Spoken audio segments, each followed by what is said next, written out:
Bonjour chère maman, bonjour les mamies, bonjour au papa aussi, pour ceux qui veulent bien nous suivre.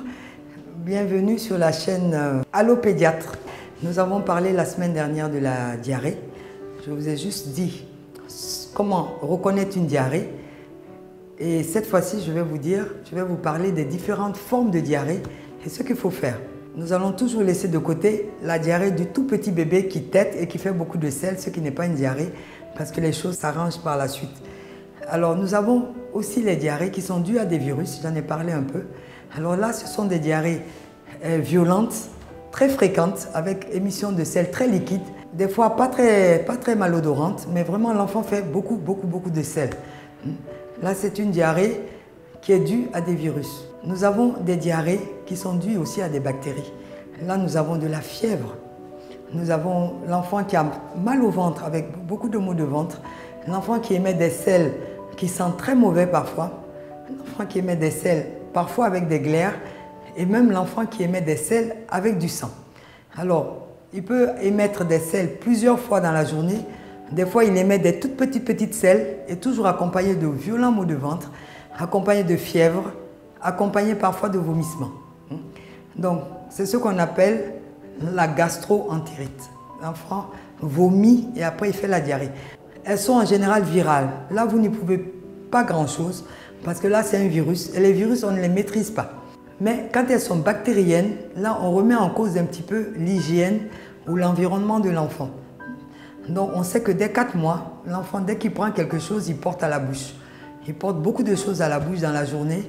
Et après 6 mois, 7 mois, il s'assoit, il a les mains par terre. Et après, il marche à 4 pattes. Et c'est une période où on a effectivement beaucoup de diarrhée parce qu'il y a une baisse au niveau de l'hygiène. Il est un petit peu laissé à lui-même. Il met toutes sortes de choses à la bouche et il fait des diarrhées avec de la fièvre. Des fois, il vomit ou alors il a mangé quelque chose qui a avarié. Il y a des enfants qui sont très gourmands, qui ont envie de manger tout ce qui passe. Ou alors, on n'a pas bien conservé le biberon. On a voulu le réchauffer. Alors ça, ce ne sont plus des diarrhées virales. On a là souvent affaire à des diarrhées bactériennes. Alors l'enfant fait de la fièvre, il vomit, il a mal au ventre et il émet des sels qui ne sont vraiment pas très jolis à voir. Vous l'amenez chez le médecin, toujours la même attitude d'abord, le faire boire, continuer à le nourrir s'il ne vomit pas. Et même s'il vomit, on peut le faire boire à la cuillère des toutes petites quantités. Évitez ce qu'on voit souvent. Docteur, l'enfant là, il vomit. Donc, je ne veux plus lui donner d'eau. Il ne boit pas d'eau. Surtout, ne faites pas ça. Même quand il vomit, il y a toujours une partie qui reste dans le ventre. Donc, même s'il faut lui donner à boire à la cuillère, vous le faites. Parce qu'un enfant qui fait la diarrhée, qui vomit, il a très soif. L'organisme réclame de l'eau. Et quand le parent refuse de lui donner de l'eau, l'organisme se déshydrate. Et ce n'est pas bon du tout pour lui. Ça peut même faire monter la fièvre. Parce que quand on est déshydraté aussi, on peut faire de la fièvre. Donc, ne faites pas comme certains qui disent « Ah, comme il vomit, je ne lui donne pas à boire ». Non. Même s'il vomit, en attendant d'aller à l'hôpital, on lui donne à boire à la cuillère et par petites quantités. Donc, c'est souvent des gastro-entérites. L'enfant a mangé quelque chose qui n'est pas bon, il vomit un petit peu des fois. Et puis le lendemain, paf, il déclenche la diarrhée, il élimine ses microbes. Quand c'est des virus, mais on lui donne à boire, on le réhydrate et il n'y a pas beaucoup de traitements à donner dans ce cas-là. Maintenant, quand ce sont des diarrhées bactériennes, là, vous voyez un spécialiste qui éventuellement vous donnera des antibiotiques. Devant de la fièvre, devant l'état général qui s'altère, devant des vomissements qui ne s'arrêtent pas, un refus de manger, on est parfois obligé d'hospitaliser l'enfant. Il y a aussi les diarrhées d'accompagnement. Un enfant qui pousse des dents peut faire une petite diarrhée avec des fesses un peu rouges. Bon, une fois que la dent a percé, c'est fini, la diarrhée s'arrête. Un enfant qui fait une otite, un enfant qui fait une angine, et même un enfant qui fait un palu. Dans les palus aussi, vous avez aussi des diarrhées.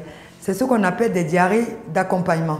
C'est-à-dire, ce n'est pas la diarrhée qui est la maladie.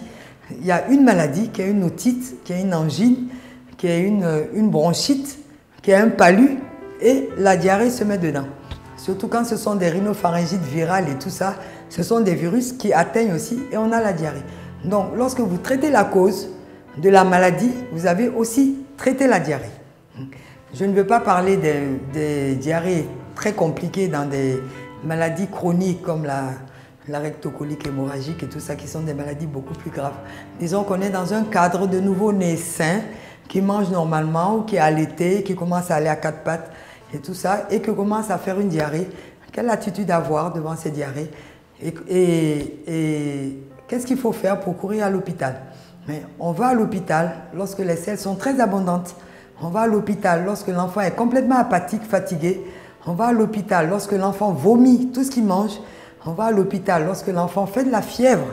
On va à l'hôpital lorsque les selles sont glaireuses, les selles sont sanglantes et on voit que l'état général de l'enfant est altéré. Et surtout quand l'enfant n'arrive plus à boire, il n'arrive plus à se nourrir, vous devez aller à l'hôpital.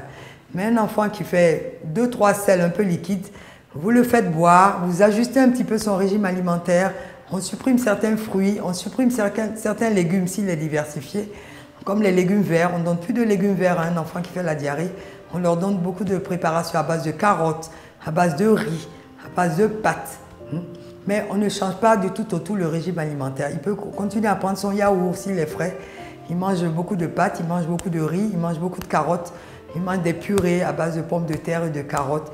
Il prend des fruits comme d'habitude à son air habituel. On donne des compotes de pommes, on donne de la banane. Tout ça, c'est bon pour la diarrhée. Et par-dessus tout ça, on donne à boire. On peut faire de la bouillie de riz sous les tropiques aussi, ça consipe. On a même le tapioca qui consipe. On a aussi comment on appelle? Si on peut avoir des feuilles de goyave, on fait bouillir les feuilles de goyave. Et l'eau des feuilles de goyave aussi, ça stoppe la diarrhée. Ça aussi, ce sont des petits moyens qu'on peut utiliser à la maison. Vous avez ce qu'on appelle la poudre de baobab. La poudre de baobab ou pain de singe. Là aussi, préparé avec de l'eau, c'est très très constipant. Et en plus, c'est plein de vitamines. Ça aussi, ça peut stopper la diarrhée pour les petits moyens. Donc la bouillie de riz, la bouillie de tapioca, la poudre de baobab, tout ça, ça peut nous aider à stopper les petites diarrhées. Mais lorsque vous êtes dépassé devant l'ampleur de la diarrhée, si la diarrhée dure plus de 3 jours, parce que quand c'est viral, ça s'arrête des fois aussi brusquement que ça a commencé. Mais quand c'est bactérien, non. L'état général de l'enfant s'altère de plus en plus. Tant qu'on n'a pas mis d'antibiotiques, la fièvre continue de monter, l'enfant continue de maigrir, l'enfant continue de vomir, l'enfant continue de faire de la fièvre. Donc là, pas d'automédication. Si vous voyez que l'enfant n'est pas bien, il faut l'amener à l'hôpital. Et lorsque vous avez un enfant qui est en forme, qui mange bien et tout, qui fait 2 ou 3 selles liquides par jour, vous pouvez utiliser les petits moyens dont je vous ai parlé. Voilà, pour ce qui est de la diarrhée. Donc, reconnaître une diarrhée, c'est savoir que l'enfant fait des selles plus fréquentes que d'habitude et très liquides ou molles. Et que faire devant toute diarrhée, quel que soit le type de diarrhée, il faut réhydrater son enfant. C'est-à-dire, il faut empêcher qu'il se déshydrate, c'est-à-dire qu'il faut lui donner à boire. On peut lui donner à boire de l'eau, on peut lui donner à boire des soupes à base de carottes, on peut lui donner à boire des bouillies de riz, on peut lui donner à boire du jus de truc de baobab, mais il faut surtout lui donner à boire. Et n'oubliez pas les sels de réhydratation qui se trouvent dans toutes les officines, dans toutes les PMI, pour éviter la déshydratation que l'on craint devant toute diarrhée. Sinon, presque toutes les pathologies peuvent donner une diarrhée, que ce soit la toux, l'otite, l'angine, la bronchite, la méningite, le palu peuvent donner la diarrhée. Donc, il y a une attitude à adopter face à la diarrhée. Voilà, j'espère vous avoir été un peu utile en vous donnant tous ces renseignements. Je reste à l'écoute des différentes questions que vous voudrez bien me poser. Et partagez, likez, abonnez-vous et encouragez-nous. Nous essayons de vous rendre service. Ça nous fait plaisir quand on échange. Je reçois beaucoup de courriers, beaucoup de coups de fil. Et vraiment, ça me fait plaisir de savoir qu'on peut aider, grâce à cette chaîne Allo Pédiatre, qu'on peut aider des mamans qui sont des fois loin. Alors quand je leur dis, bon, amenez-moi le bébé, non, je suis... Vous ne pouvez pas vous imaginer, des fois ils sont à Haïti, ils sont au Cameroun, ils sont en Tunisie, j'en ai reçu aussi des coups de fil de là. Donc là, on essaie d'échanger, des fois ils m'envoient des photos, et puis voilà. Et voilà, on est là pour ça, on essaie de vous aider pour que nos enfants se portent bien. Je vous remercie et à très bientôt.